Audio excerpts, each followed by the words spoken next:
salut à toutes et à tous, ou bien salut tout le monde. Je ne sais pas comment le dire, parce qu'on me reproche d'être un peu trop macronien en disant salut à toutes et à tous. Donc, n'hésitez pas en commentaire à me dire comment vous voulez qu'on se salue le soir des lives. Alors, d'abord, bonne année 2023 à tous. Hein.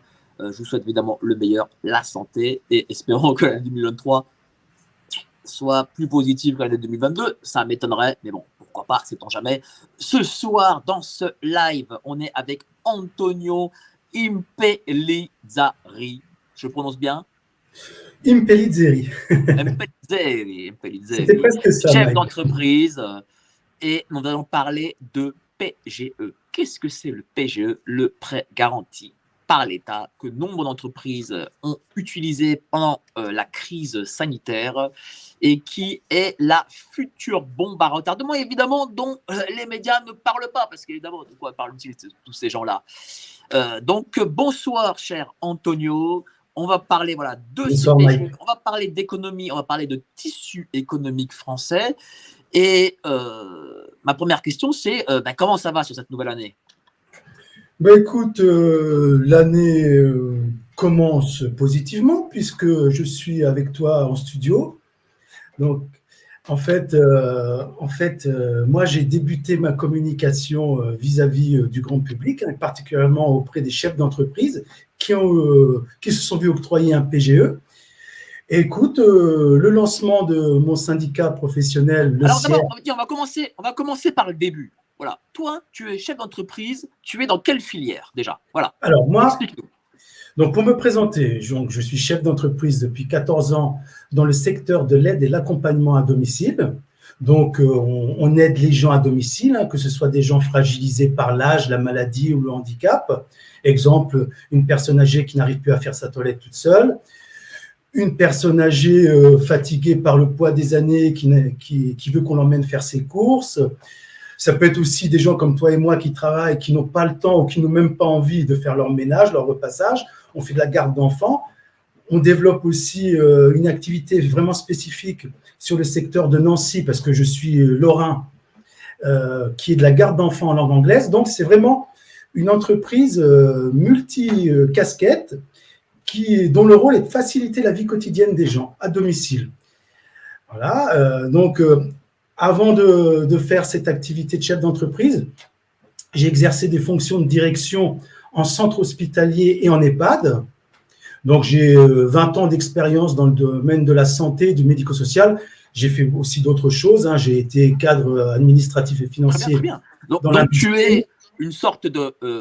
tu es sorti de ce monde de l'EHPAD et avec tes économies, tu as créé une entreprise d'aide à la personne, en gros. Tout à fait. Voilà. C'est comme ça que ça s'est passé. Voilà. Depuis donc 14 ans, tu fais de l'aide à la personne. Est-ce que avant la crise sanitaire, est-ce que ton entreprise marchait bien? Est-ce que tu avais nombre d'employés, nombre de structures? Vas-y, n'hésite pas à nous en parler. Avant la crise sanitaire, j'avais 3 agences d'aide à domicile, hein, sur 2 départements. Et pendant la crise sanitaire, j'ai dû fermer ma 3e agence. Donc là, maintenant, j'ai plus que 2 agences. D'accord. Et on peut dire qu'elle marchait bien. J'arrivais à équilibrer les comptes, même si c'était très, très difficile, parce que dans mon secteur, les marges sont quasiment inexistantes. Mais par des efforts de gestion, on va dire une gestion en bon père de famille, j'ai toujours réussi tant bien que mal à équilibrer les comptes. Alors, j'ai appris aujourd'hui, par inadvertance, que visiblement, il y a un crédit d'impôt lié à l'aide à la personne qui va être un peu rabroué, si je puis dire. Visiblement, oui, je crois que l'État, aujourd'hui, a besoin de trouver de l'argent. Et donc, quand il s'agit d'emmerder le monde… voilà. Là, surtout nos anciens, parce que là, pour le coup, ça va emmerder vraiment nos anciens.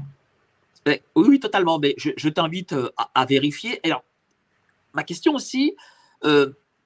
tu es l'aide à la personne auprès des anciens, surtout. Comment se sont passés ces 2 ans là de crise sanitaire pour ton entreprise? Ça a été très, très, très difficile. Hein. J'ai perdu plus de 50% de mon chiffre d'affaires. Les personnes âgées, c'était les plus touchées, mais pas d'un point de vue de la maladie, hein, mais d'un point de vue de la psychose. Donc beaucoup ne sont pas revenus après cette crise, et en fait elles sont restées dans la psychose. Et moi, comme j'ai beaucoup d'anciens, comme tu l'as compris, c'est une activité vraiment en dents de scie. Donc le peu qui m'est resté à la sortie de crise, en fait, c'est… C'est-à-dire que voilà, est-ce que, on va dire que pendant les confinements, les couvre-feux, etc., est-ce que, par exemple, tes employés pouvaient travailler avec les anciens dont tu avais la charge? Ah oui, ils pouvaient travailler. On respectait tous les gestes barrières, hein, qu'on nous a imposés. Hein. C'est-à-dire que ton entreprise n'a pas été fermée à ce moment-là? Comment ça s'est passé? Non, elle n'a pas été fermée. Mais moi, j'avais pris la décision parce que j'ai mis, on va dire, 2-3 semaines à comprendre l'entourloupe, hein, employons le terme qu'il faut. Bien sûr. Et les 3 premières semaines, j'y ai cru. J'ai vraiment cru à cette crise. Et donc, moi-même, j'ai pris la décision pour limiter les contacts, à mettre de côté, à mettre en stand-by les activités dites de confort, donc tout ce qui est ménage, repassage à domicile, etc. Et je me suis axé surtout sur ce qu'on appelle les actes essentiels à la personne, aide à la toilette, aide au lever, coucher, etc. Donc déjà donc, j'ai perdu de l'activité par rapport à ça de mon propre chef. Et ensuite, la psychose, elle a continué de plus en plus. Et au final, je me suis retrouvé avec 50% de chiffre d'affaires en moins. Et bon, on a travaillé avec un effectif réduit. Ensuite… C'est-à-dire que cet effectif réduit, alors voilà, tu as eu 50% de chiffre d'affaires en moins, un effectif réduit, comment ça se passe? Est-ce que déjà l'effectif réduit était en chômage partiel? Oui. Et ensuite, concernant les 50%, parce qu'on parle du quoi qu'il en coûte, est-ce que les 50% que tu as perdus ont été définitivement perdus, ou est-ce que l'État a, je sais pas moi, a donné, a fait des aides, a apporté quelque chose? Alors, au moment où je te parle… N'hésite pas à bien l'expliquer, parce que pourquoi je te pose cette question? Parce que le grand public n'est pas forcément au courant de la réalité sur le terrain. Oui, alors, au moment où je te parle, pour répondre à ta question précisément, le chiffre d'affaires, les 50% perdus, sont pour l'instant définitifs. On va dire, quand je dis pour l'instant, c'est peut-être pas définitif, mais au moment où je te parle, ils sont perdus. Puisque, tiens-toi bien, donc ça fait 14 ans que j'ai créé mon entreprise, et au moment où je te parle, je suis descendu en termes d'activité avec 2 agences, alors que au tout début que j'ai créé mon entreprise, j'avais qu'une seule agence. Et donc, au bout de 14 ans d'activité, après ces 2 années de crise dite Covid, en termes d'activité, je suis descendu 13 ans en arrière, avec une deuxième agence qui se trouve dans une grosse ville, donc Nancy, avec un potentiel d'activité 10 fois supérieur à ma première ville qui est Saint-Dizier. Et donc, c'est hallucinant, c'est hallucinant. Alors après, tu vas peut-être me poser la question, comment se fait-il que tu en es arrivé là? C'est ce que je disais au début. En fait, 50% de chiffre d'affaires perdu. Les gens ne sont pas revenus. Les peu qui me restaient, comme c'est la plupart, ce sont des personnes âgées qui sont malades, la plupart, qui sont très âgées. Certaines, malheureusement, sont décédées. Donc, en fait, les personnes qui ont décédé, on n'a pas pu les remplacer. Et autre chose, maintenant, le secteur de l'emploi est catastrophique. Quasiment tous les jours, je suis obligé de refuser les clients parce que je trouve personne pour travailler. Et mes salariés, ils ne sont pas extensibles. Donc ça peut être un autre sujet. L'État, il ferait bien d'assouplir les règles du droit du travail. Parce que moi, j'ai des salariés, ils me disent, voilà. Pourquoi tu ne trouves pas de salariés? Et qu'est-ce qui bloque? Ils ne veulent pas travailler. Et ils ont des exigences. Les salaires sont trop faibles? Non, pas du tout. Moi, dans mon entreprise, je les paye super bien. À peu près combien ils sont payés chez toi? Ils sont payés largement au-dessus du SMIC, hein, parce que moi, une aide à domicile, normalement, c'est le SMIC. Hein. Mais moi, ils sont payés largement au-dessus du SMIC. Et donc, je leur verse une prime de qualité. Les indemnités kilométriques, c'est moi qui paye le plus. Vraiment, je fais vraiment plein de choses pour fidéliser et récompenser mes salariés. les À quoi, considérer. à quoi c'est dû pour toi que tu n'arrives pas à trouver des salariés alors qu'il y a 4, 5 ans, 10 ans, 15 ans, tu avais, enfin 14 ans plutôt, tu avais des salariés qui venaient bosser? J'ai envie de dire que nos chers gouvernants ont réussi avec leur méthode d'ingénierie sociale à maintenir les gens dans le confort, on va dire, un menu confort, mais qui leur convient apparemment. C'est mieux de rester chez soi. On a des aides sociales. Bon, il y a la Coupe du Monde, etc. Comme on disait dans l'Antiquité romaine, donnez-leur du pain et des jeux. Donc, les gens se contentent du pain et des jeux et ils ne veulent pas travailler. Donc, moi, dans mon travail, c'est des horaires, c'est pas des horaires de bureau. Hein.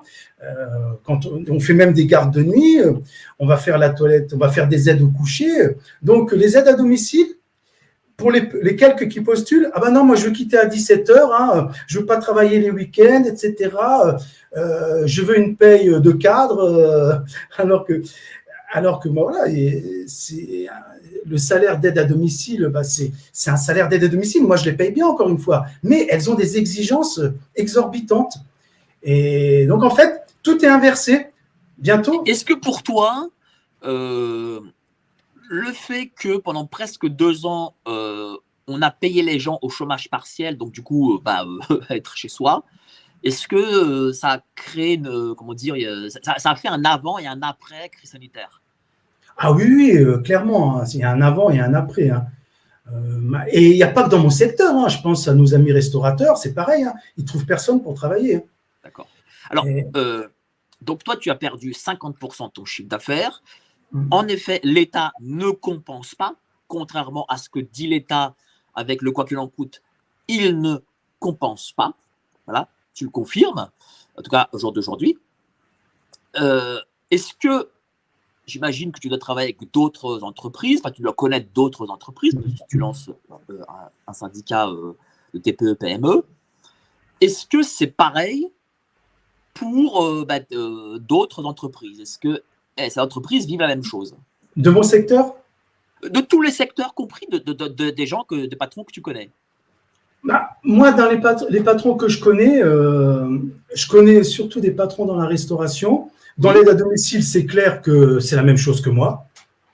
Je parle des petits, hein, je ne parle pas des grands groupes, parce que les grands groupes, c'est pas pareil. Parce que bon, ils sont souvent amis avec nos chers gouvernants, donc ils ont des facilités qu'on n'a pas. Mais bon, si je prends l'exemple des restaurateurs, c'est pareil, hein, ils sont dans des difficultés très, très, très, très, très importantes. Hein, et donc, pour en arriver peut-être maintenant au PGE. Alors, attends, on va en parler. Alors, donc, du coup, voilà, tu n'as pas eu ces aides. Parce que moi, j'ai eu un PGE seulement. Voilà. On a dit aux gens, ce que vous faites, plutôt qu'on vous donne de l'argent, faites un prêt. Donc, comment ça s'est passé? Voilà. Est-ce que c'est ton banquier qui te voit en te disant, voilà, cher monsieur, cher Antonio, il vous faut un PGE. Voilà. Raconte-nous comment ça s'est passé. Alors, moi, j'ai eu la chance d'avoir des excellents rapports avec une banquière. Hein. J'ai changé de banque depuis. Hein. Donc, cette banquière, hein, d'ailleurs, qui est devenue une amie, hein, qui est toujours une amie, c'est elle qui est venue me voir en avril 2020, hein, au tout début de l'octroi de ces fameux PGE. Elle m'a dit, voilà, Antonio, est-ce que tu souhaites avoir un PGE? Moi, au départ, j'avais même pas demandé. Hein. Moi, j'étais la tête dans le guidon. Est-ce qu'à la base, tu avais besoin après de ce PGE? Au début, j'y avais pas pensé, parce que je me suis dit, voilà, donc notre cher président, il a parlé d'un argent quoi qu'il en coûte, etc. On avait l'impression qu'il ne jouait pas la comédie. Bon, maintenant, on le sait que c'est un excellent comédien. Et effectivement, moi, je me suis dit, voilà, il va nous aider, il va pas nous laisser mourir. Et bon, il n'y aura pas besoin d'un PGE, puisque de toute façon, il va faire en sorte quand même que l'activité revienne quand même, malgré les mesures de restriction.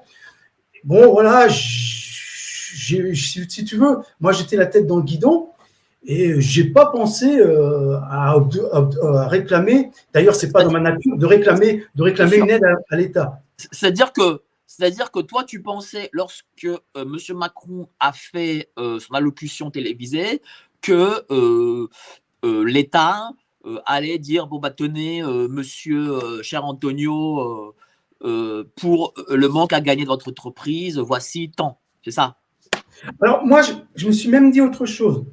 Je me suis dit, à un moment donné, c'est sûr que même s'ils y connaissent rien en gestion, ils vont se dire quand même, oui, bah, la trésorerie, bah, voilà, s'ils perdent des clients, bah, la trésorerie, elle va s'en ressentir. Donc, on va leur verser une somme, mais ça va être un cadeau. Parce que normalement, voilà, quand on regardait son allocution, on avait vraiment l'impression au début qu'il était sincèrement bienveillant.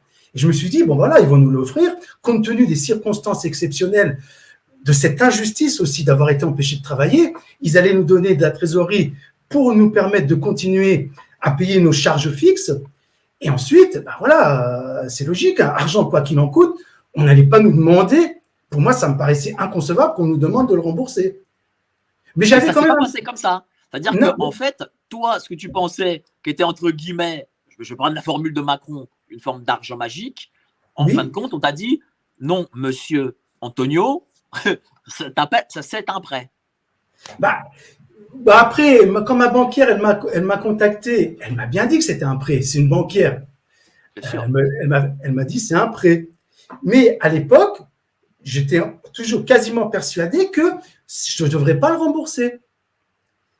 D'ailleurs, il y a eu des annonces. Il y a eu une annonce déjà au printemps, que je ne dise pas de bêtises, début 2022, il a été question d'étaler le remboursement, de passer de 5 à 10 ans la durée du remboursement. Et avant, ça devait être au printemps 2021, déjà, il avait été question d'annuler partiellement et même complètement ce PGE. Et j'ai toutes les références. Hein. Pour les gens qui ça les intéresse, ils vont sur mon site www.csierp.fr. Ils ont toutes les références de ce que je suis en train de dire. Donc vas-y, continue. Et donc, bon, bah voilà, moi ma banquière, je fais un petit coucou d'ailleurs. Hein. Mais comment elle t'a vendu, entre guillemets, ce PGE? Eh ben, elle m'a dit, Antonio, moi, je serais de toi, je le prendrais parce que là, on a parlé, je lui ai expliqué que j'avais quasiment plus de clients. Elle m'a dit, bah, Antonio, prends-le parce que sinon, tu ne vas pas tenir. Ah oui, bah, je l'ai pris. Et elle t'a dit quoi? Mais elle t'a dit, c'est remboursable sur temps, le taux d'intérêt, c'est tant. Qu'est-ce qu'elle t'a dit? Voilà, elle m'a dit, il est remboursable sur 5 ans. Alors après, elle m'a dit, peut-être qu'après, on verra bien. Pour l'instant, ils disent, les autorités disent que c'est remboursable sur 5 ans. Il y avait un différé d'1 an de remboursement. Et elle et moi, on s'est dit que bon, bah, d'ici là, il y aurait de l'eau qui aurait coulé sous les ponts et que peut-être que la donne aurait changé et que peut-être qu'on n'aurait pas eu à le rembourser. Si vraiment on avait Est-ce que le taux d'intérêt était important ou pas? Non, le taux d'intérêt n'était pas important, ça c'est vrai. Mais qu'est-ce qui t'a fait dire, parce que là, il faut que je comprenne, hein, qu'est-ce qui t'a fait dire que tu n'allais pas rembourser le prêt? Bah, oui, peut-être que je vais passer pour un naïf, mais moi, je suis quelqu'un, on va dire, en tout cas, j'essaye d'être bienveillant. Pour moi, c'est inconcevable qu'on se moque des gens, surtout quand on est à un poste aussi élevé que président de la République. Ben voilà, il s'est moqué de nous. Et c'est dramatique, c'est dramatique. Je me suis dit, un argent, quoi qu'il en coûte, ok, très bien. Bon, ben voilà, circonstances exceptionnelles, mesures exceptionnelles, quand même. On ne remplace pas, comme l'a dit un économiste que j'apprécie, qui s'appelle Olivier Delamarche, c'est une ineptie de remplacer de l'activité par de la dette. Donc, oui, mais c'est quand même l'État. Et oui, l'État, on le sait, ne donne jamais rien gratuitement. Oui, mais là aussi, c'était quand même une circonstance très exceptionnelle. Tout le monde était dans la sidération, moi le premier. Hein. Bon, j'ai mis 3 semaines pour me réveiller. Mais les 3 premières semaines, moi, j'étais dans la sidération. Hein. Et donc, moi, je me suis dit, voilà, circonstances exceptionnelles, mesures exceptionnelles. Alors, il y a évidemment le PGE, mais il y a aussi les cotisations, les URSSAF, les TVA, les impôts sociétés. Et avec ça, est-ce que là, il y a eu une annulation peut-être ou un report? Comment ça se passe? Alors, donc il y a eu effectivement des aides financières qui ont été offertes. Alors, il y a eu une offre, une aide au coût fixe. Alors, il y avait des seuils de niveau d'activité, de chiffre d'affaires, etc. Si je prends l'exemple des restaurateurs, sauf erreur de ma part, ils ont eu droit à un moment donné à 10 000 euros par mois. Mais ça, mais pour restaurateur, ok. Mais pour ton activité. Moi, j'ai pas cherché. Moi, j'ai pas cherché. Le PGE m'a suffi. Donc, tu n'as pas eu de report de charge? Non, moi j'ai réussi quand même avec le petit d'affaires qui me restait et en ayant pris des mesures de gestion quand même très importantes, notamment des fois je me payais même pas. Voilà, donc à payer mes charges fixes et à payer le salaire de mon personnel. D'accord. Au moins ça. Et donc j'ai pu payer mes charges salariales, mes charges patronales, etc., mes impôts, mes taxes. Donc ça c'est payé. Tu n'as pas eu de report de cotisation d'URSSAF et de tous, comme certains l'ont pu demander. Non, ça, j'ai mis un point d'honneur à les payer en temps et en heure. D'accord. Donc, du coup, là-dessus, tu n'as pas d'arriéré. J'ai pas d'arriéré. Tu as aujourd'hui, donc du coup, une activité qui a baissé de 50% et un PGE à rembourser. Oui. C'est ça? Oui, c'est ça. Et donc, comme j'ai pas récupéré mon chiffre d'affaires d'avant-crise, comme les coûts explosent, on va peut-être en parler, l'électricité, le carburant, etc., tout augmente. En fait, c'est un cercle vicieux. Moi aussi, je suis obligé d'augmenter mes tarifs. Sinon, je ne sais même pas comment je vais m'en sortir. Déjà que, comme je te l'ai dit, des fois, je ne me paye pas. Là, j'ai un salaire qui n'est même pas celui que j'avais 14 ans en arrière.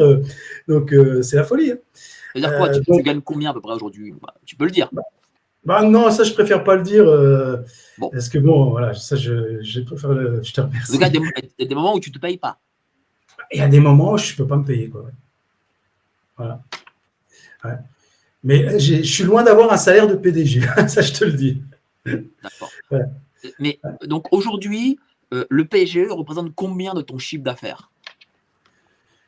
Le PGE, il représente combien de mon chiffre d'affaires? Eh bien, écoute, il représente, on va dire, il représente 25%. 25% de mon chiffre d'affaires annuel.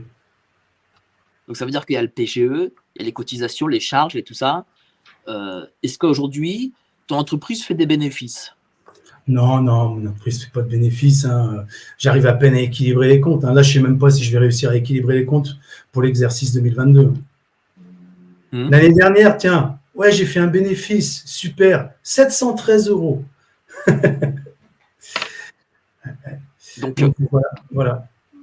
Donc, comment aujourd'hui tu vis? Je vis, j'ai ma femme qui travaille avec moi, donc je lui verse un salaire d'assistante de direction. Et puis voilà, on fait des économies. Oui, on fait des économies. On regarde ce qu'on achète, comme tous les Français. On fait très attention à nos dépenses. Et puis on fait pas de folie. C'est pas parce que j'ai une belle cravate là. La cravate là, elle a 10 ans. Voilà. Parce que j'ai vu un commentaire. Une belle cravate pour l'émission, c'est bien. Voilà, oui. Non, mais parce que je rigole parce que j'ai vu un commentaire là de quelqu'un là. Bon, bref, je ne ferai pas de commentaire sur ce monsieur. Il a dit oui, parce qu'apparemment dans la présentation c'était marqué que on crève de faim, etc. Oui, regarde, il a un beau costume, on crève de faim.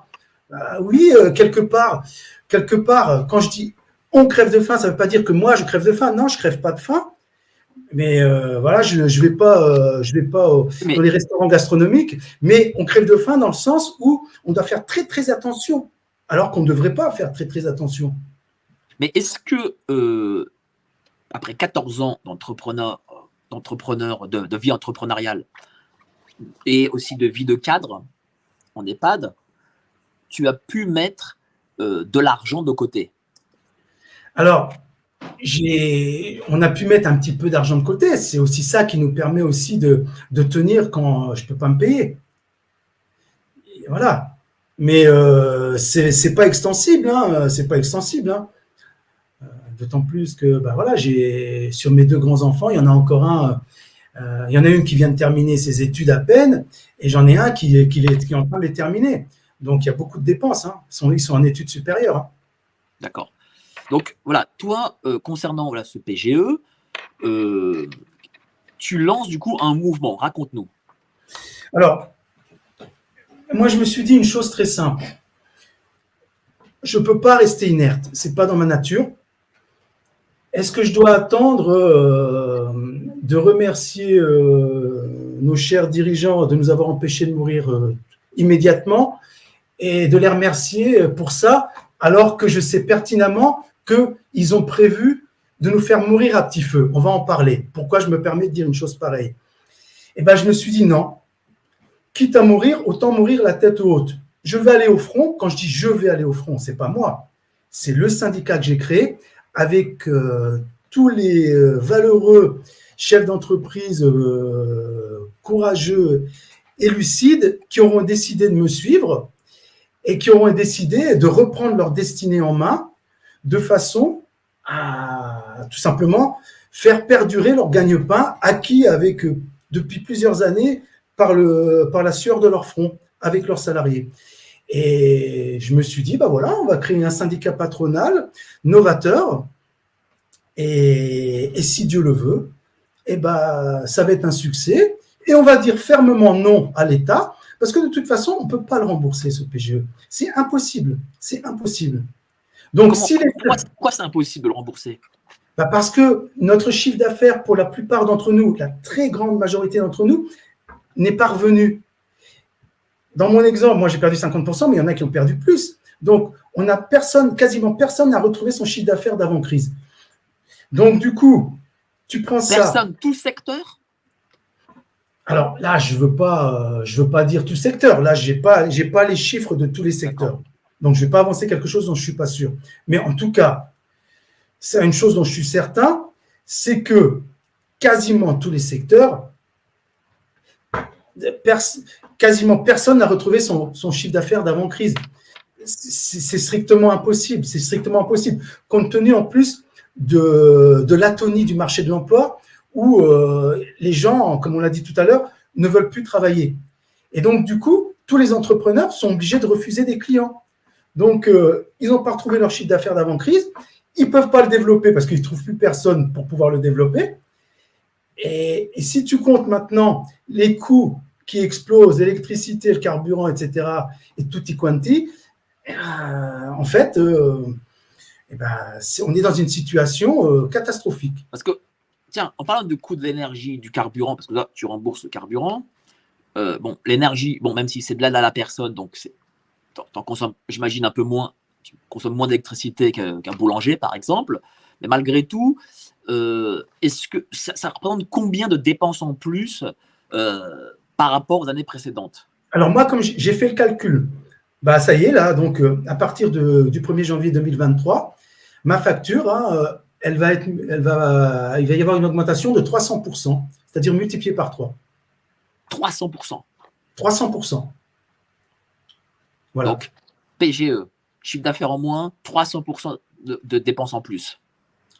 Voilà, en termes d'électricité. Donc, c'est pas possible. C'est pas possible. Donc, le PGE, il est irremboursable. Donc, attends, donc 300%, c'est-à-dire, voilà, multiplie par 3 ta facture d'électricité à partir du 1er janvier. Voilà, c'est-à-dire que moi, à peu près, j'avais pas des grosses factures, hein, parce qu'effectivement, moi, je consomme juste des ordinateurs, imprimantes, etc., électricité classique.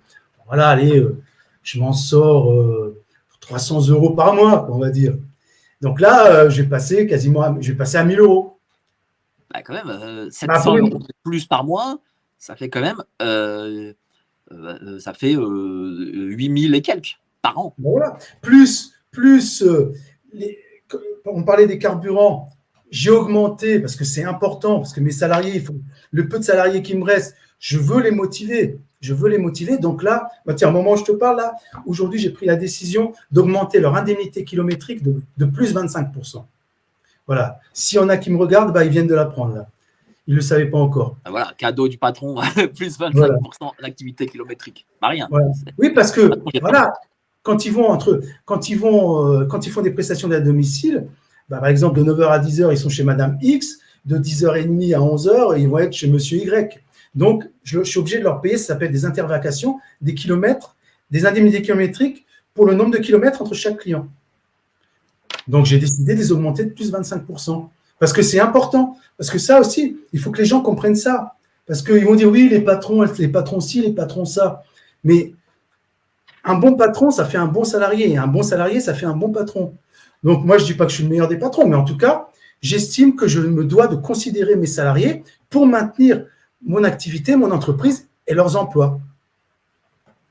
Aujourd'hui, tu emploies combien d'employés? Moi, j'en ai une quinzaine. Alors que j'en avais une trentaine avant crise. Hein. Donc, c'est sur quelle ville? Annecy, c'est ça? Non, Saint-Dizier dans la Haute-Marne Saint-Dizier. Et Nancy en Meurthe-et-Moselle. Pardon, oui. C'est des villes, ouais, c'est dans l'Est, mais c'est des villes qui ont quand même, surtout dans la Haute-Marne, qui ont un chômage en plus élevé à la base. C'est pas Paris, quoi. Oui, mais ça, c'est pas trop un paramètre à prendre en compte parce que j'ai autant de problèmes, voire plus, à Nancy, qui est une ville plus importante en termes d'habitants. D'accord. Donc, du coup, toi, qu'est-ce que tu réclames? Tu réclames qu'on te supprime le PGE? Moi, je réclame tout simplement l'effacement pur et simple de cette dette qui est illégitime. Pourquoi elle est légitime? Pourquoi, d'après toi, cette dette est légitime? Parce que même si l'État vous y a incité, l'État ne vous a pas mis, ni les banques d'ailleurs, un pistolet sur la tempe. Ben oui, mais c'est là où réside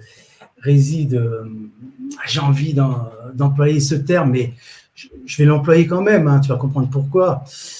J'allais dire, je réserve ce terme à mes éminents avocats, puisque, sauf miracle, ils vont être obligés d'intervenir pour le syndicat que j'ai créé, qui se propose d'aller au front pour tous ses adhérents. Les adhésions ont déjà commencé. Hein.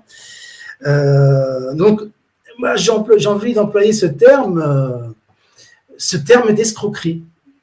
Je pense que parce que déjà, c'est pas un prêt. Parce que un prêt, tout à l'heure on parlait des banquiers, effectivement, un banquier ne va jamais prêter de l'argent à un chef d'entreprise s'il n'y a pas une garantie. Là, il n'y a aucune garantie. Ce qu'il faut que les gens comprennent, c'est que dans ce prêt, il y a 90% de ce prêt qui est garanti par l'État. Et donc, en fait, si l'entreprise ne peut pas rembourser son prêt, la banque va se faire payer par l'État. Après, si tu veux, on parlera des conséquences de ça. Et après, il y a 10%. Les 10% restants, ils n'ont même pas demandé au chef d'entreprise, ne serait-ce qu'une caution personnelle. Donc déjà, ce n'est pas un prêt. Alors moi, d'ailleurs, ça fait partie des courriers que je propose à mes adhérents. C'est des questions qu'il faut poser à son banquier, parce qu'il faut lever toutes les incertitudes. Qu'en est-il des 10%, vu que vous n'avez pas pris de garantie sur les 10%? Qu'est-ce que vous allez faire si notre trésorerie est toujours défaillante? Vous allez demander un redressement judiciaire? Et pour les 90%, puisque c'est l'État qui vous paye, l'État, comme tu l'as dit avec pertinence, maintenant on a tous compris qu'il ne va pas nous faire de cadeaux. Qu'est-ce qu'il va faire? Il va dire, monsieur Mpelizeri, moi je suis d'accord, hein, c'est moi qui ai remboursé le prêt pour vous à votre banque. Maintenant aussi, il va falloir me les redonner les sous. Donc, moi j'ai posé la question à ma banque, hein, ils ne m'ont toujours pas répondu. Hein. Qu'est-ce qui se passe? Est-ce que vous allez devenir, monsieur l'État, propriétaire de mon entreprise? Est-ce que vous allez appeler vos copains, les gros patrons de mon secteur de l'aide à domicile, comme quoi il y a une petite boîte à Nancy qui a pris un PGE et donc qui ne vaut plus rien, parce que ça, on va en parler aussi, hein, nos boîtes, on est ruinés. Hein. Donc, est-ce que vous allez appeler vos potes, les gros patrons, là, pour leur dire de m'appeler et pour me racheter ma boîte pour 1 euro symbolique, puis après me virer au bout de 6 mois. C'est ça qui se passe. Parce que c'est ça ce qui va se passer. Ta boîte, combien valait-elle en 2019? En 2019, alors bon, c'est un peu plus compliqué que ça, mais parce que j'ai eu pas mal de problèmes aussi, je ne vais pas en parler ce soir. Non, mais pas de problème. Sans les problèmes, mon entreprise, elle aurait valu 100 000 euros, on va dire. Voilà. Mais après tous les problèmes que j'ai eus, en fait, elle ne valait plus rien. Et en plus, avec cette crise Covid, voilà, plus le PGE, voilà. Aujourd'hui, parce qu'on a l'impression, sur ce que tu racontes, qu'en réalité, c'est planifié pour que dans 1 an, 2 ans, Monsieur Pinault, Monsieur Hano, ou je ne sais pas qui, viennent et disent: ah ben tiens, sympathique l'entreprise d'Antonio Impellizzeri, ben, je mettrais bien 1 euro dessus. Ben, c'est comme ça que ça se passe, parce que moi, régulièrement, j'ai des gens qui m'appellent, tu vois, ils t'appellent, ils disent: voilà, monsieur Impellizzeri, ils t'appellent, on a vu votre site internet, vous avez une belle entreprise, ils vous flattent, ils vous font des compliments, mais on sait que vous avez eu un PGE. Alors là, on se pose la question, comment ils savent que j'ai eu un PGE? Bon, qu'ils sont dans le secret des dieux. Peut-être qu'il y a des réunions secrètes à l'insu des Français. Voilà. Mais bon, ne disons pas n'importe quoi, c'est mal vu. Donc, ils savent que j'ai eu un PGE et ils disent: voilà, on sait que votre entreprise ne vaut plus rien. Et donc, on se propose de vous adosser à nous.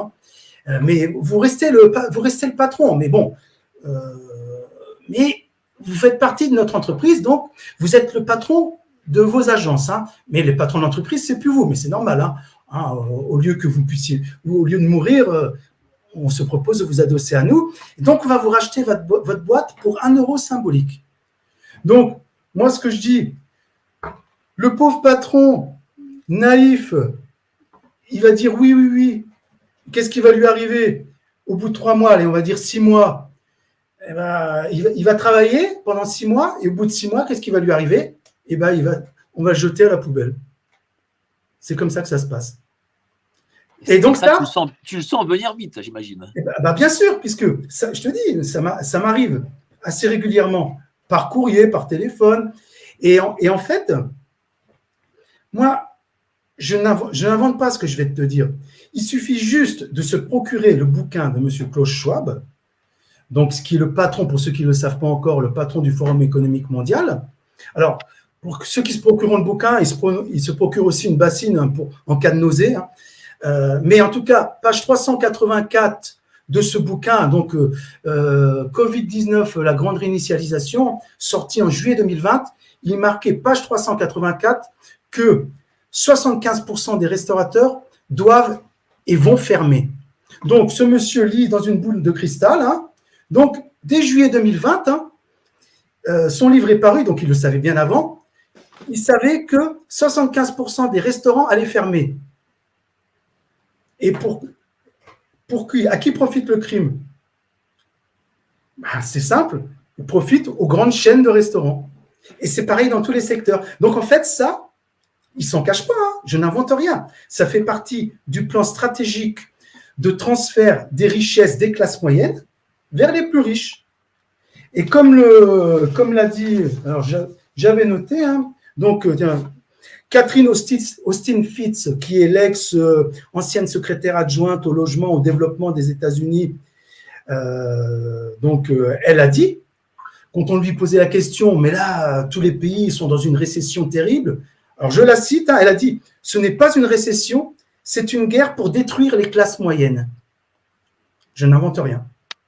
Donc voilà, ils ont envie de se faire des mecs comme toi et les employés que tu as. Tout simplement.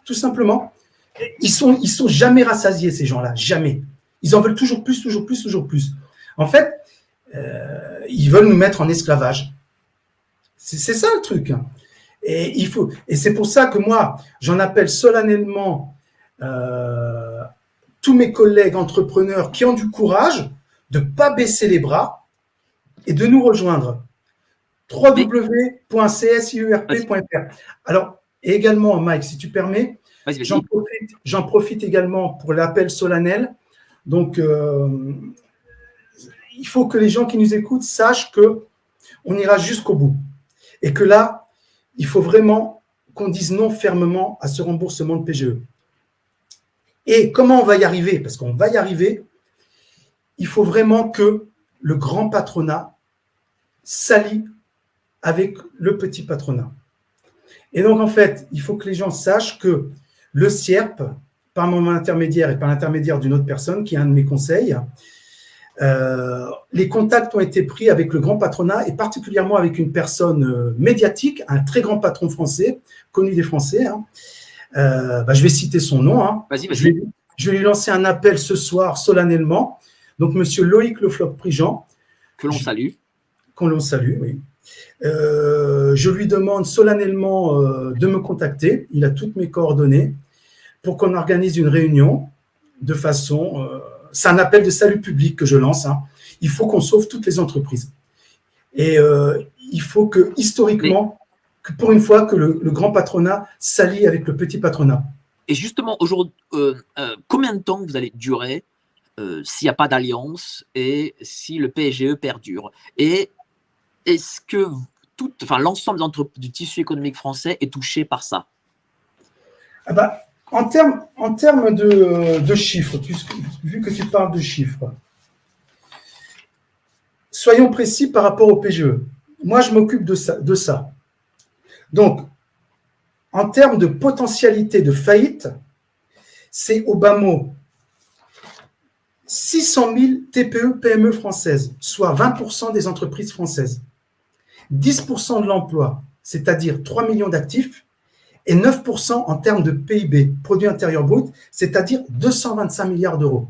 Donc, si on ne s'allie pas, nous, les petits patrons et les grands patrons, c'est au bas mot 600 000 TPE, PME qui vont faire faillite dans les mois qui viennent. Et 200 milliards d'euros en moins, en gros, dans les caisses de l'État. 225 milliards d'euros en moins dans les caisses de l'État.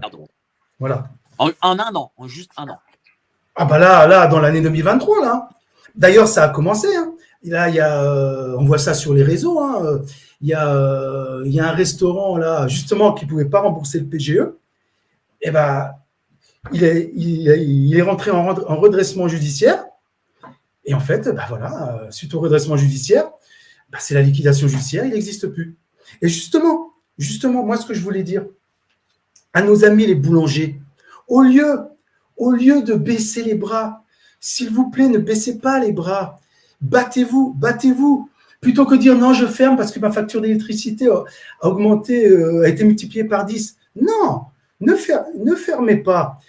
Vous payez ce que vous pouvez payer, payez ce que vous payiez avant, ce que vous pouvez payer, et négociez avec EDF. Ils ne peuvent pas vous couper l'électricité comme ça. Dans l'attente, vous allez gagner du temps, adhérez chez nous. Nous, on se propose d'aller au front pour vous et vous ne mourrez pas. Vous n'allez pas quand même fermer. Vous n'allez pas quand même faire plaisir aux gens qui veulent vous détruire. N'ayons pas peur des mots. Donc, en fait, encore une fois, payez ce que vous pouvez payer. Et ce qui est important de dire, il ne faut pas qu'ils aient peur. Ils vont dire, oui, mais bon, si je ne paye pas, ils vont me couper l'électricité. Je le répète, ils ne peuvent pas vous couper l'électricité comme ça. Et si vous payez ce que vous pouvez payer, ce n'est pas comme si vous refusiez de payer. Vous n'êtes pas en contentieux avec eux. C'est-à-dire que si, par exemple, les URSSAF, ils demandent, on va dire 5 000 euros et que quelqu'un donne 2 000 euros, les URSSAF doivent accepter et derrière, il y a des… Oui. Les URSSAF, moi, j'ai déjà eu le cas parce que mon entreprise, même avant le Covid, a eu des difficultés. J'ai toujours réussi à négocier avec eux des paiements sur plusieurs fois. Ils accordent même des paiements sur 2 ans. Ce qu'il faut, comme tu parles des URSSAF, il faut au moins payer la part salariale. Ça, c'est important. Et après, la part patronale, tu peux la reporter sur 2 années. D'accord. Donc, ça veut dire que voilà, vous pouvez… Et d'ailleurs, je pense que c'est nécessaire de le faire parce que si l'État, les URSSAF, tout ce qui est lié aux cotisations, voient qu'il y a des trous énormes dans leur caisse, ils vont peut-être réagir, non? Est-ce qu'ils vont réagir? Non, mais si les URSSAF voient qu'il leur manque 50 milliards par rapport à la moi, je ne pense pas qu'ils vont réagir. Tu sais, ah bon? ce sont des fonctionnaires. ils sont comme toi et moi, et ils ont des familles à nourrir. Voilà, c'est les chefs, hein, c'est aux chefs de réagir, hein, c'est pas les fonctionnaires qui, eux, vont réagir. Vu que les chefs, eux, ils bloquent tout. Mais C'est toi, ça quand le tu as problème. affaire aux URSAF, qu'est-ce que eux te disent lorsque voilà, tu dis oui, écoutez, mes échéanciers de temps, je ne les paierai pas, je les paierai Ben, quand. ils me disent, monsieur Impellizzeri, pas de problème, hein, proposez-nous un échéancier et nous, on va voir si on peut l'accepter. En général, ils l'acceptent. Voilà. Pour ceux qui se connaissent pas trop en gestion, ben, il faut qu'ils se fassent aider par leur expert comptable. Sinon, ben, il suffit de leur faire un petit prévisionnel de remboursement. Hein. Puis, en général, ils acceptent. Hein. Non, non, non. Même les services des impôts, hein, les fonctionnaires sont bienveillants. Hein. Il s'agit de leur chef hein, au-dessus, hein, les politiciens. Et puis, les hauts fonctionnaires qui sont à leur botte. Voilà, c'est ça, hein, c'est cette caste-là qu'il faut mettre hors d'état de nuire. Et, J'emploie ce terme à dessein. bah, tu as tout à fait raison. Je suis désolé, je suis désolé.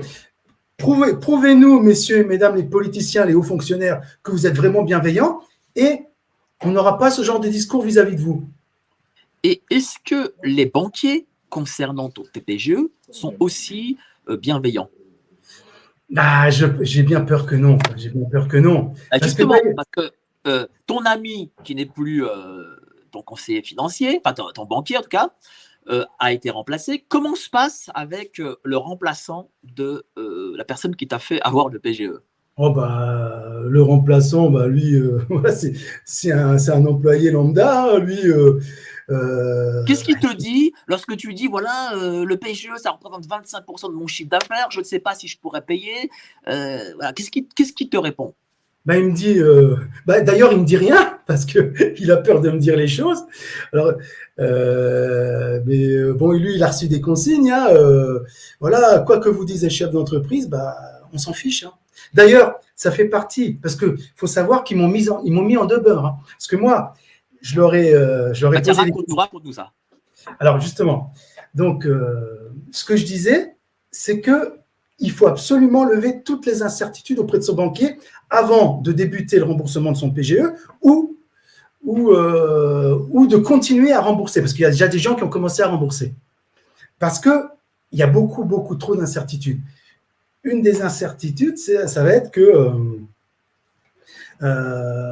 qu'est-ce qui va se passer, on en a parlé tout à l'heure, si jamais on ne peut pas rembourser. Bon, voilà, pour revenir à ta question, qu'est-ce qu'ils disent? Raconte-nous. Donc, en fait, moi, j'aurais posé des questions, qu'est-ce qui va se passer, etc. Ils ne m'ont jamais répondu. Donc, pour répondre à la question, qu'est-ce qu'ils disent? Ils ne me disent rien. Donc, là, s'ils m'ont dit quelque chose, ils m'ont envoyé un courrier, je vous mets en demeure de me payer, si vous ne me payez pas, il va vous arriver des choses très graves. Donc je leur ai répondu, bah, au lieu de faire preuve d'opacité, faites preuve de transparence. Qu'est-ce qui va m'arriver de très grave? Dites-le. Je leur ai même posé la question, c'est quoi les choses très graves qui vont m'arriver? Je ne suis pas bête, je sais ce qui va m'arriver. Je vais rentrer en redressement judiciaire, dans leurs rêves, hein, parce que je ne rentrerai jamais en redressement judiciaire. On en parlera après, qu'est-ce que c'est que ce redressement judiciaire. Bref, donc ils ne répondent pas, et je leur ai même posé la question, expliquez-moi, mesdames et messieurs les grands banquiers, hein, à qui profiterait le crime, puisque toutes les boîtes qui ont, surtout les petites, qui se sont vues octroyer un PGE, ne valent plus rien. Donc, si on rentre en redressement judiciaire, de toute façon, donc, vous devrez vous asseoir sur votre créance. Dans tous les cas, on ne pourra pas le rembourser. Donc, quel est votre intérêt qu'on rentre en redressement judiciaire et donc que notre entreprise soit liquidée? J'aurais même posé la question. Ils ne m'ont pas répondu. Avez-vous eu des consignes de l'État pour achever les petites entreprises? Ils ne m'ont pas répondu, bien sûr. Je leur ai même dit, votre mise en demeure, elle est aussi ridicule que déplacée. Répondez à mes questions. Parce que nous, les entrepreneurs, on crée de la richesse. Donc, laissez-nous créer de la richesse. C'est quand même pas de notre faute si on a été empêché de travailler. Donc, moi, je demande à mes collègues de nous rejoindre, le CIERP, de façon à faire bloc contre cette injustice très grave d'avoir été empêché de travailler et d'avoir été obligé de prendre un PGE pour ne pas mourir. Mais est-ce que les banquiers, si tu ne payes pas ton PGE, peuvent saisir ta boîte, tes meubles, voilà. Est-ce qu'ils peuvent en arriver là? Je ne pense pas qu'ils vont essayer. Bah, qu'ils essayent, je les attends, il n'y a pas de problème. Il n'y a pas de problème. Puisque de toute façon, encore une fois, je travaille avec d'éminents avocats, hein, dont une très connue, hein, et très courageuse. Hein. Donc, il n'y a pas de problème. Hein, de nombreuses qualifications attendent ce fameux prêt, y compris des qualifications pénales. Donc, s'ils veulent qu'on aille devant les tribunaux, ben on va y aller. Hein. Le CIERP va y aller pour l'ensemble de ses adhérents, je le dis. Hein. Alors, tu vas y aller. Mais... Non, quand je dis je vais y aller, sauf si l'État fait preuve de bienveillance et revient à la raison.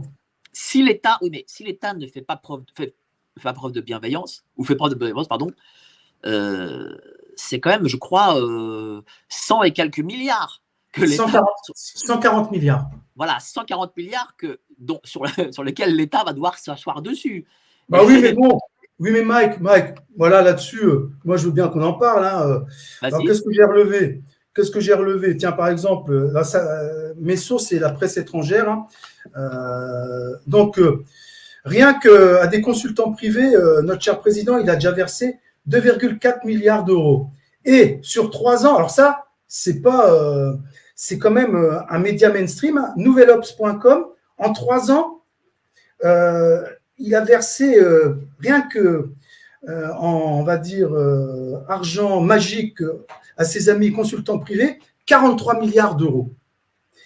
Voilà, donc pourquoi? Donc il préfère s'asseoir sur… moi, je pense que ça serait mieux quand même de s'asseoir sur les prêts garantis par l'État plutôt que de verser de l'argent à des consultants, alors que la France est un pays où il y a un nombre de fonctionnaires très, très, très élevé. Pourquoi on paye des consultants alors qu'il y a des fonctionnaires? J'en veux pour preuve. Moi, quand j'ai été directeur adjoint d'hôpital, j'ai fait gagner plusieurs dizaines de milliers d'euros à mon hôpital à l'époque parce qu'il fallait que je mette en place un projet d'établissement. Et ma directrice, elle me dit « Non, mais Antonio, alors tu vas rigoler, peut-être que nos auditeurs vont rigoler. » Elle me dit « Non, mais Antonio, non, mais vous n'allez pas travailler là-dessus. Hein. On va payer un cabinet de consultants. » Je dis « Mais attendez, non, quand même, c'est quand même l'argent des Français. Hein. » Je dis « Non, mais Antonio, un directeur, ça ne travaille pas, quoi. » Sincèrement, je peux t'assurer que c'est comme ça dans la fonction publique. C'est pas surprenant. Et donc moi, j'ai dit non, j'ai insisté parce que j'ai le sens, effectivement, j'avais le sens du service public alors que je venais du privé. Bon, j'étais que contractuel, hein, mais bon, je travaillais dans un hôpital public, j'avais le sens du service public. Et donc, au final, j'ai refusé, je dis non, je vais le mettre en place, ce projet d'établissement. Ben, j'ai fait gagner des dizaines de milliers d'euros à mon hôpital à l'époque. Alors qu'ils voulaient payer un cabinet de consultants. Tu as parlé de redressement judiciaire. Raconte-nous, parce que j'imagine que les gens ne sont pas au courant de ce fonctionnement très particulier. Alors, le redressement judiciaire, moi je dis que c'est l'antichambre du cimetière. Soyons cash. Pourquoi je dis ça? Parce qu'en fait, qu'est-ce qui se passe? Donc déjà, le chef d'entreprise, ça devient un sous-étron, pour rester poli, puisqu'il est dépossédé de toutes ses prérogatives de chef d'entreprise. Il n'existe plus, même plus pour ses salariés. Donc, tu as un gars, en général, c'est un gars, hein, administrateur judiciaire, hein, qui est nommé par le tribunal de commerce, et donc, il te demande des tas de documents, donc il se prend pour Dieu le Père, hein, et donc, toi, tu n'as plus le droit de rien faire, hein, tu n'as même plus le droit d'utiliser ta carte bancaire pour aller acheter un timbre au bureau de poste. Il faut que tu lui demandes une contre-signature pour aller mettre un plein d'essence. C'est la folie. Tu ne peux plus rien faire. Et donc, voilà. Donc, il y a une période d'observation. Donc, il regarde comment si tu arrives à t'en sortir. Hein, donc, et on pense que, parce que tu as un administrateur judiciaire qui est nommé, que tu vas t'en sortir. Mais si tu n'as plus de chiffre d'affaires, tu as beau nommer n'importe quel administrateur judiciaire, tu t'en sortiras pas. Et c'est pour ça que c'est extrêmement rare qu'il y ait un patron qui s'en sorte après être entré dans cette procédure de redressement judiciaire. Parce que, en plus, c'est une procédure humiliante par rapport à ce que je viens de t'expliquer. Et d'ailleurs, il y a beaucoup de patrons qui se suicident quand ils rentrent en redressement judiciaire. Parce que, si tu veux, alors, est-ce que c'est parce qu'ils font partie des sectes du type franc-maçonnerie, ces gens-là, ils jouissent du mal qu'ils procurent. Et donc, si tu veux, au lieu d'aider les chefs d'entreprise qui sont dans l'extrême difficulté, ils les humilient. Voilà ce qui se passe. Alors, il y a certains administrateurs judiciaires qui sont bienveillants, attention, je ne mets pas tout le monde dans le même sac. Mais la grande majorité, c'est ça. Et ils se font, pour reprendre l'expression consacrée, un pognon de dingue sur les difficultés des pauvres patrons, et surtout les petits. Oui, on voit que c'est fait tout ça, là, toute cette administration, toutes ces règles sont faites pour se faire des petits patrons. Parce qu'on voit que l'État essaie de se faire ses petits patrons, mais qu'en contrepartie, il lèche les bottes des Madame Bettencourt, des Monsieur Pinault, des Monsieur Arnaud, des Monsieur Bolloré et compagnie. C'est ça, visiblement, le fonctionnement. Mais bien sûr, ce sont encore une fois, je pense que c'est un phénomène sectaire, c'est un phénomène de caste. On est dans un monde, leur monde à eux, c'est le dominant, le dominé, les gens qui ne sont rien, et la crème de la crème, les politiciens, les young global leaders, toute cette caste là, nauséabonde, j'emploie ce terme-là pour rester poli. Et voilà, ils veulent.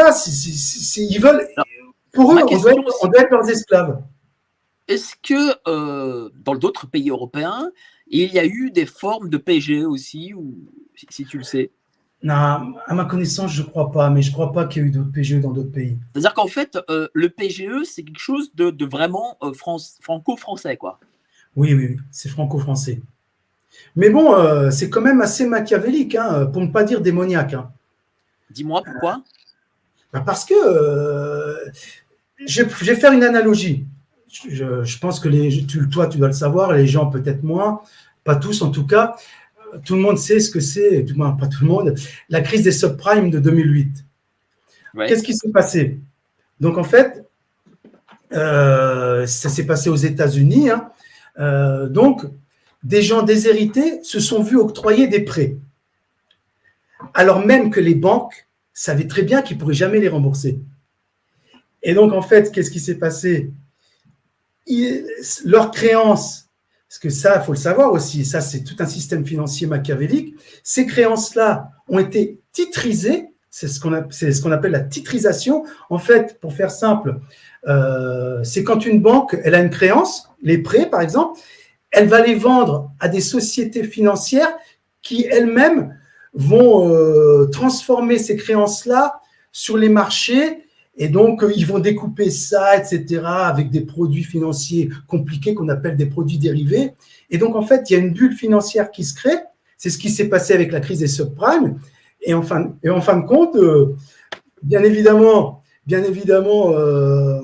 les pauvres personnes déshéritées qui étaient super contentes de pouvoir accéder à la propriété, et ben, qu'est-ce qui s'est passé? Ils se sont retrouvés à la rue. Et tout ça, c'était prévu. Et en fait, c'est toujours les pareils, toujours les mêmes, les requins qui sont devenus propriétaires. Donc là, en fait, en gros, si je fais cette analogie, c'est parce que on est sur le même principe avec le PGE. C'est-à-dire que, en gros, on octroie 140 milliards d'euros de prêts à des entreprises dont on sait que beaucoup d'entre elles ne rembourseront pas. Exactement. Et au final, ce sont les banquiers qui vont être gagnants. C'est-à-dire que M. Macron a créé un système pour que les banquiers, au final, soient les grands gagnants. C'est ça?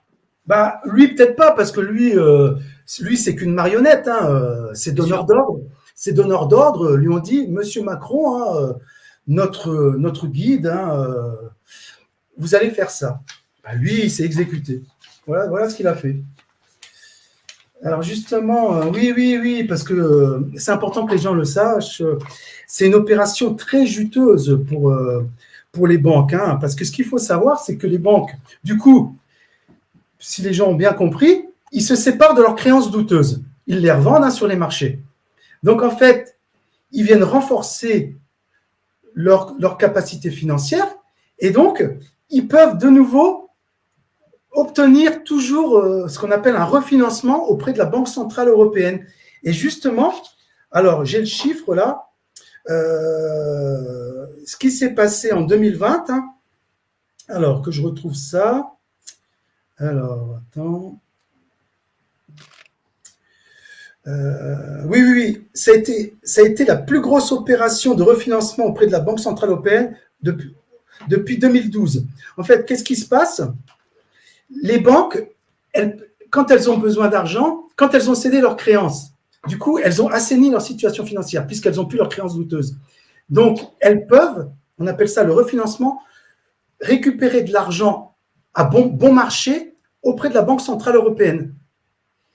Et donc, en fait, elles se sont précipitées dans le courant 2020 pour près de 1300 milliards d'euros mi-juin 2020. En fait, c'est ça. 742 banques ont ainsi demandé plus de 1300 milliards d'euros à la BCE mi-juin 2020, en pleine pandémie, au moment où elle multipliait les PGE, justement, soit la plus grosse opération de refinancement de la Banque centrale européenne, depuis 2012. Donc, voilà, c'est comme ça que ça se passe. Hein. En fait, plus les entreprises sont assommées et plus les banques s'enrichissent. C'est un système financier de folie. Donc on sent que c'est pas on sent que faut dire, c'est quelque chose qui a été pensé, c'est un complot, faut le dire, pour se faire les petites et moyennes entreprises, pour que des banquiers gagnent de l'argent. Voilà, gagner de l'argent et puis que les richesses des classes moyennes soient transférées vers les plus riches. Donc c'est une atteinte despotique à nos droits de propriété. Donc du coup, toi, voilà, tu lances ce syndicat qui demande la fin du remboursement du PGE. Est-ce que vous êtes nombreux dans ce syndicat? Alors là, pour l'instant, on ne peut pas dire qu'on est nombreux. Hein, en toute je te mettrai en relation avec le syndicat des collectifs Les Pendus, qui sont les restaurateurs, tous les artisans, commerçants, Claude Chirac, que j'ai eu la semaine dernière aussi, qui est dans la même situation que toi, qui lui est restaurateur, qui est président de syndicat. J'avais vu ton interview. Donc voilà, je vais vous mettre en relation tous les deux. Oui, avec plaisir, il n'y a pas de problème. Et donc dis-moi, voilà, ce que tu réclames, donc c'est la fin de ce PGE et peut-être il y a d'autres choses encore ou... Moi, ce que je réclame, c'est l'effacement pur et simple de cette dette. Auquel cas, de toute façon, on ne payera pas. On est déterminés, nous sommes des gens responsables, bienveillants, intègres. La situation économique du pays est catastrophique. Il faut que nos politiciens reviennent à la raison.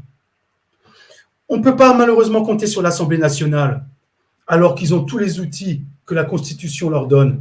Ils ne veulent pas l'utiliser, on le sait pourquoi. Donc tant pis pour les gens qui se sont déplacés pour aller voter pour ce genre de personnes. Tant pis. Voilà. Ne comptons pas sur les politiciens, comptons sur nous. Nous sommes les forces vives du pays et nous allons combattre jusqu'à la victoire. Donc, encore une fois, soit ils reviennent à la raison, ou soit on va les faire revenir à la raison. Et j'espère que le grand patronat va s'allier au petit patronat. Ça sera historique. Monsieur Loïc Le Floch-Prigent, nous comptons sur vous. Des milliers de familles comptent sur vous. Vous êtes un des rares qui se soucient sincèrement du sort funeste qui est réservé aux petits entrepreneurs. Voilà. Ma dernière question, tu as des espoirs dans l'avenir ou pas, malgré tout ce qui se passe? Oui, j'ai de l'espoir dans l'avenir. Je suis positif. Parce que ce qu'il faut savoir, c'est qu'on se crée son propre futur. Justement, moi j'aime bien quelqu'un par exemple qui s'appelle Philippe Guillemont, il le dit lui-même, il suffit de l'écouter, il redonne de l'espoir, il parle d'un ancien futur. Tout ce qu'on entend dans les médias poubelles, hein, voilà. Les médias goebbelsiens, je ne vais pas les citer, mais ils se reconnaîtront. Le Forum économique mondial, etc., leur futur dystopique, tout ça c'est l'ancien futur. Même pas en rêve, ça n'arrivera jamais. Parce que justement, on est en train de créer un avenir désirable. C'est aussi la vocation de mon syndicat, créer un avenir désirable. Et si tous ensemble, on crée cet avenir désirable, on a envie de le créer, c'est surtout ça qu'il faut dire, et on va le créer. Mais il ne faut pas être négatif. On va y aller, il faut faire preuve de courage, on y va.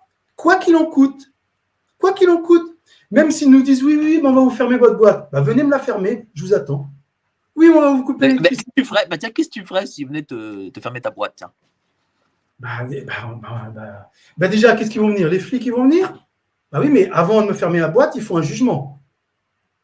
Avant de me couper l'électricité, il faut un jugement. Bah, on va y aller devant les tribunaux. On va y aller, pas de problème. Mais bravo à toi, voilà un patron courageux. N'hésitez pas à le suivre. Le nom de son syndicat, vas-y, redis le nom de ton syndicat. Donc, c'est le collectif syndical interprofessionnel des entrepreneurs résilients et proactifs, le CIERP. Alors, www.csierp.fr. Je voulais dire aussi qu'on a une méthode. Donc, connectez-vous sur ce site, vous êtes guidé, et si vous devenez adhérent, on vous propose une méthode, un kit clé en main pour que vous en sortiez, et vous allez vous en sortir. Merci, cher Antonio. Je peux faire dire encore une chose. Mesdames et messieurs les boulangers ou toute autre profession, ne baissez pas les bras, battez-vous, payez ce que vous pouvez payer, ne vous inquiétez pas, on ne va pas venir vous découper en morceaux, vous ne serez pas en contentieux, vous payez, vous faites preuve d'effort, vous payez avec ce que vous avez, tout va bien se passer. Mais vous n'allez quand même pas dire non, je vais fermer. Qu'est-ce que vous faites de vos clients? Ils vous aiment bien, vos clients. Battez-vous, tout va bien se passer. Qui se bat peut perdre, mais qui ne se bat pas a déjà perdu. Très bien dit, très très bien dit. Merci beaucoup, cher Antonio. Voilà, vous adhérez à son syndicat. Évidemment, on va t'aider parce que je vais te mettre en rapport avec Colo Chira et le même Loïc Le Flop Prigent. Voilà. Passez tous une excellente soirée au premier live. C'était le premier live de l'année. Merci à tous, bonne soirée et à la prochaine. Salut, ciao. Au revoir.